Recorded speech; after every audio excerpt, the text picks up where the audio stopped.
Welcome back to the History Fix. Today I'm going to talk about the Roman Empire, the greatest empire of antiquity, and try and drill down and understand how this empire grew so very big and powerful and rich. Because if you go right back to the beginning, in the 7th century BC, the Roman Empire didn't exist at all. It was just a little small city-state in Lazio in western central Italy. And then if you go forwards 750 years to the 1st century AD, it's enormous, stretching all the way from Britain to what is today Syria, looking at it west to east and looking at it north to south, stretching from the Black Sea, the Caucasus Mountains, all the way down to where the border is today between Egypt and Sudan, and from there across much of North Africa. Absolutely enormous empire spanning much of today's Middle East, the whole of the Mediterranean, and a large part of Europe. How did it come to be so big? And this was a process which I think is best described as a form of military imperialism, or if you want to put it more crudely, a system of robbery with violence, or if you want a more technical term, a process of politico-military accumulation. What I mean by that is that Rome was run by a political elite who were also Rome's leading generals. And war was a normal condition for Rome. Rome was normally at war, almost invariably. Every single year of its existence, it was at war.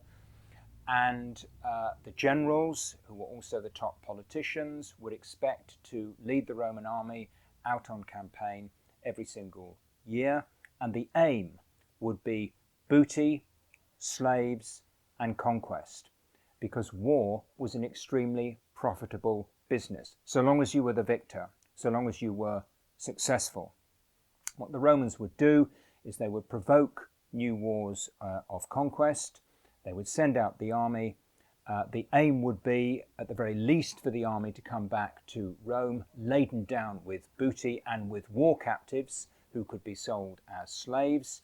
At the most, the intention might be to create a new province, a new territory, and to add that territory to the Roman Empire and to use that as an ongoing source of fresh revenue. So the empire expands in this predatory military way.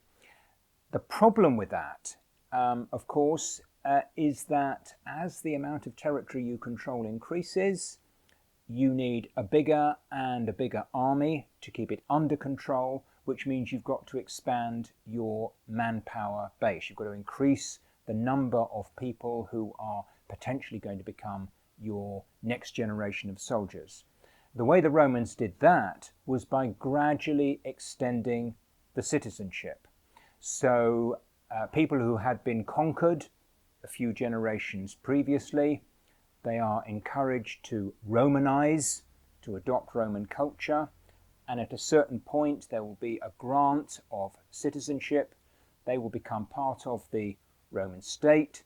They will become Romans themselves, even if they've never been to Rome, even in many cases, if they can't speak Latin. Nonetheless, getting the citizenship means they become liable to do military service. So that as the Roman Empire expands, it also slowly expands its manpower base and its resource base, which strengthens the Roman army for the next leap forwards, the next war of conquest. The way it was described by one ancient historian was, he said that Rome was a little bit like a criminal gang that would enroll the victims of the last robbery in the gang and invite them to participate in the next robbery. And that's how this ongoing process of expansion is fed. So you've got inflows of wealth, inflows of slaves, inflows of tribute, of tax payments coming into the centre, and you've also got increasing numbers of people who have the Roman citizenship and become liable for military service.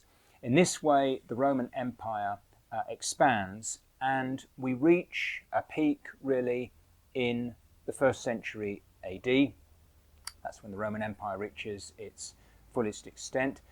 And if you look at the geography of the empire in this period and you pose the question, why doesn't it just go on expanding? It could have gone on expanding indefinitely.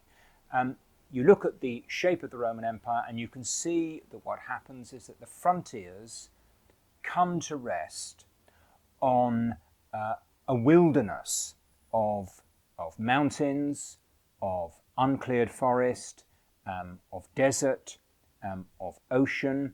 In other words, what the Roman Empire has done is it's expanded to take in all of the areas where there is a rich agriculture, where there are ploughlands, where there are lots of villages, where there's a relatively prosperous peasantry who can be taxed to create wealth for the empire and who ultimately can be turned into citizens so that they can become soldiers. They've taken in all of that relatively rich land, relatively fat land, and the frontiers have come to rest at the point where beyond the frontiers there is a wilderness.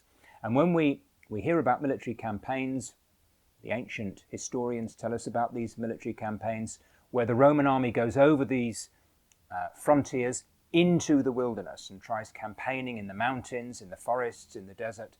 And what they find is they become bogged down in very difficult guerrilla warfare against people with very little wealth, where the population is quite sparse. The returns for empire, the returns for imperial aggression just aren't there, and it becomes unprofitable for the empire to continue to expand. So we reach this point in time, end of the 1st century AD, early part of the 2nd century AD, when the Roman Empire stops expanding and the frontiers become permanently fixed. And that moment in time is associated with one particular Roman emperor, above all, the Emperor Hadrian.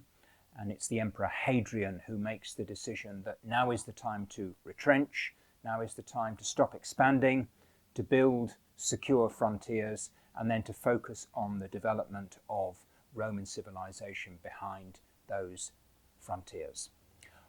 We'll look at that story as it goes forwards into late antiquity another time.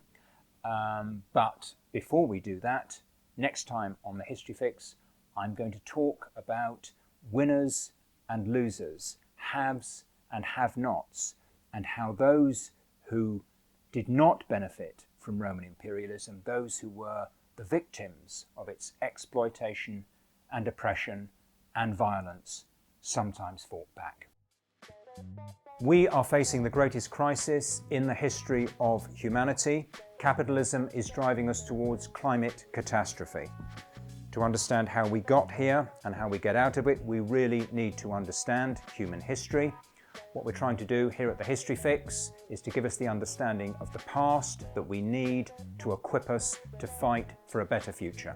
If you like what we're doing, please share and subscribe, and also contribute to our Patreon page. Thanks very much.